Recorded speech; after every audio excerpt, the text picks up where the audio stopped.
Nampally exhibition గ్రౌండ్లో చేప ప్రసాదం పంపిణీ కార్యక్రమానికి సంబంధించిన భద్రతా ఏర్పాట్లను హైదరాబాద్ సిపి క్షేత్రస్థాయిలో పరిశీలించారు. గ్రౌండ్లో ఏర్పాటు చేసిన క్యూ లైన్లు, కౌంటర్లు, మినీ కమాండ్ కంట్రోల్ సెంటర్ పనితీరును ఆయన నిశితంగా పరిశీలించారు. ఈ సందర్భంగా సిబ్బందికి పలు సూచనలు చేశారు.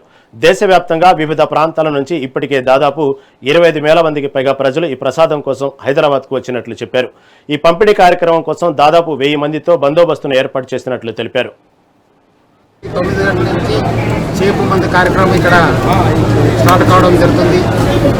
బర్త్డే ఫ్యామిలీ మెంబర్సు మరియు రాష్ట్ర ప్రభుత్వము అన్నీ ఏర్పాటు చేయడం జరుగుతుంది. ఆల్రెడీ 2 సార్లు గవర్నమెంట్ మంత్రులు పొన్నం ప్రభాకర్ గారు, వాకటి శ్రీహరి గారు, అజరుద్దీన్ గారు, అట్లనే ఫిషరీస్ డెవలప్మెంట్ కార్పొరేషన్ చైర్మన్ అయిన మెట్టు సాయి కుమార్ గారు, మన ఆఫీసర్స్ అందరూ కూడా విజిట్ చేసి అన్ని ఏర్పాటు చేయడం జరుగుతుంది. ఈరోజు ఇప్పటిదాకా ఆల్మోస్ట్ దాదాపు 25,000 మంది దేశవ్యాప్తంగా ఈ చేప మందు కోసం రావడం జరుగుతుంది.